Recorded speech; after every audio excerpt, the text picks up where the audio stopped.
All right, ladies, we're back. Another episode on the Weight Loss for Women 40 Plus podcast with your man, Josh.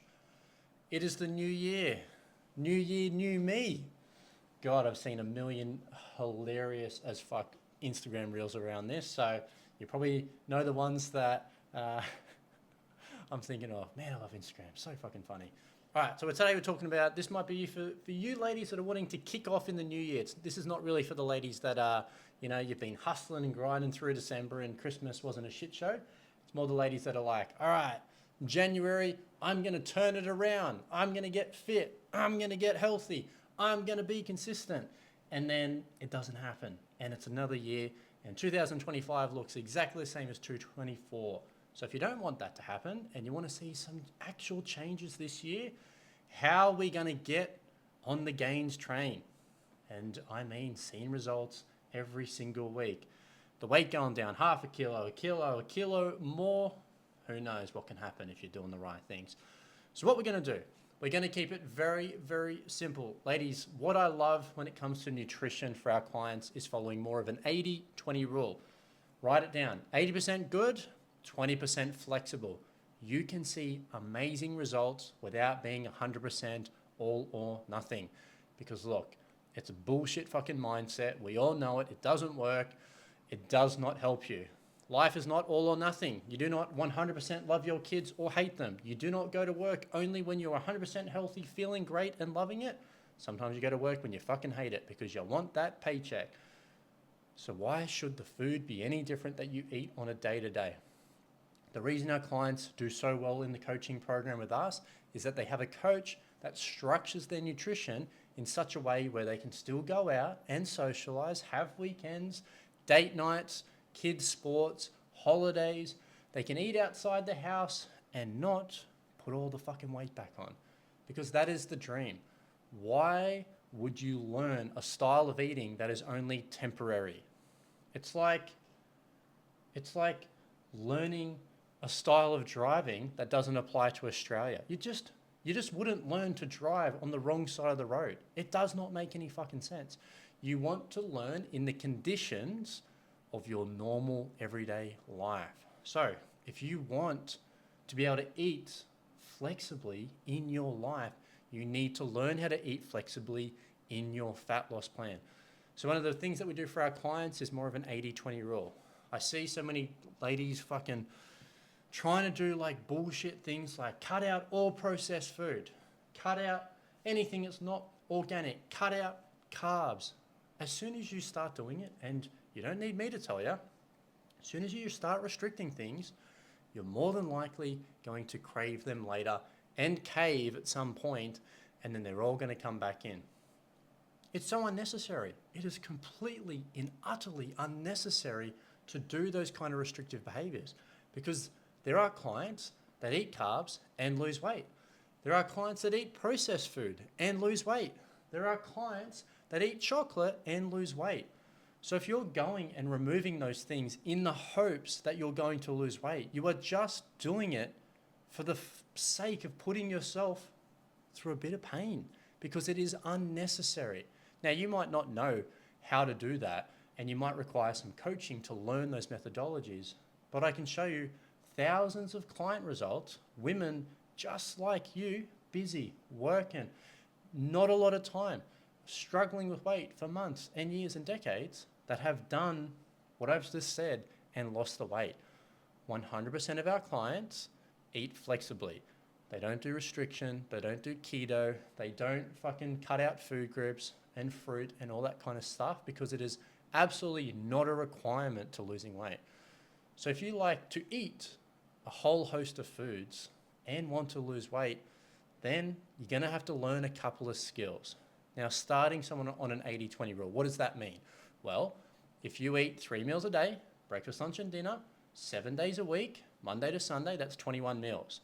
We want to make sure 80% of those meals are going to be on the plan. So that means out of 21 meals, you need to eat 17 of them that are going to be good. Now, that means you got 4 meals, 4 buffer meals to fuck around with. That is most people's weekends. That is maybe 1 or 2 meals throughout the week. Now, I don't mean go and eat like a fucking asshole and just go like smash the shit out of 10 boxes of Tim Tams. No, I mean actually just eating some things. Maybe you eat out for a brunch, or maybe you go out with the girls, or maybe your husband or partner takes you out and you have a meal. It's in the plan. Because let's paint a picture. Let's say that you don't learn how to do that and you do like a fucking 6-week challenge. 6 weeks of chicken and broccoli, smashing the fuck out of yourself, restricting, saying no to all the social events, saying no to alcohol, saying no to sweets, saying no to carbs, and then what? You lose some weight. Well done. That's an achievement. But then you put them back in. And the next 6 weeks, you put half the weight back on, if not all of it, if not more.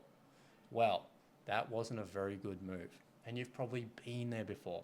Now, I'm not smashing you because you've done that before. Most of the time, we don't know what we don't know and just doing the best to our ability. No different if I was to go paint a picture, it would look dog shit and everybody would laugh at it. That's okay. I'm not an artist. I don't know how to do that stuff. I would need some mentoring and watch some tutorials on how to be a better painter. But I don't have fucking time for that. So if I did want to do it, I'd just hire someone one-on-one and I'd learn 1,000 times quicker. So at the start with the nutrition, it's the new year, January. What are we going to do? 3 meals a day, ladies. A breakfast, a lunch, and a dinner.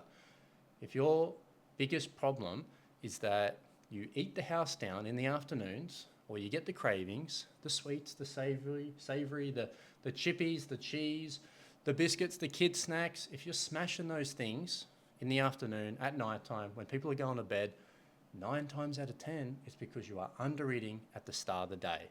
It is very simple science.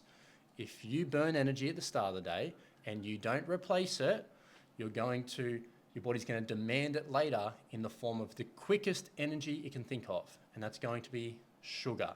So if you don't want to be snacking like a bandit in the afternoons, then we're going to eat a breakfast, a lunch, and a dinner. How do I know this works? Thousands of fucking transformations. It's not shit I've just made up. It's what our coaches do. We have over 300 clients doing this program, crushing their goals with their coaches. So we're going to have 3 meals a day. We're just going to start with that. 3 meals a day, protein in each meal. That's not eating nuts for protein. I mean, you're going to have some animal protein. If that's in the morning, you might have some protein powder if you need to. You're going to have some milk. You're going to have some yogurt. We're going to have something that's protein. Eggs. I don't care if you eat steak for breakfast. We need to have protein in the morning. The more protein you have, the less cravings you have. So you do the maths. You want to eat less shit? Let's have some protein. Lunch. Again, it doesn't matter what protein source. I do not care. Pick anything. Dinner, exactly the same. A minimum 3 meals a day, protein in each meal. That's what we're going to start with. Nice and simple, 80-20 meal. If you want to know how much meat, size of your palm. Absolute bare fucking minimum, size of your palm, good chunk of meat. We want to be aiming for like 100, 120 grams of protein for the day.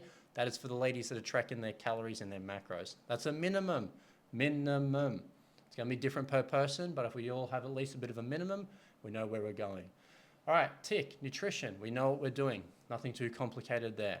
Exercise, what are we going to do? To just begin with, you're going to walk every single day. You're going to set yourself a minimum step target. If you go over it, amazing. If you go under it, naughty, naughty. We're going to do a minimum of 7,000 steps per day. That's not 7,000 on top of what you do at work. 7,000 for the day. 3 meals a day, protein in each meal, 7,000 steps a day. This is a good place to start. I'm just going to start simple. It's the new year. You probably went a bit crazy. The food, the alcohol, getting back on track. We don't want to lead into some all or nothing mentalities, which is going to be going crazy at the gym and restriction and all this kind of shit. We're going to ease into it. Burn calories every day, eat enough food to stimulate the metabolism, get things rolling, decrease the cravings. If we can have wins on those 3 fronts, we're going to have a good time, ladies. I promise. It doesn't have to be complicated to see results. Most things in life, if you get the basics right, you're going to have success. If you're trying to do advanced techniques and be really complicated, it is just not going to work. So that's what we're going to do. Focus on those things. This is more for the beginners. If you're a lady that's been smashing the gym and you're doing really well and you had success through Christmas, this is not for you. This is more for the beginner ladies. People are getting into the podcast. Maybe you've had a bit of a crappy 6 months. a nice simple gradient. 80-20 rule to begin with. All right, ladies, lots of love. Go crush it, kicks and goals. Hope you do well with the mini game plan, and I will see you in the next one.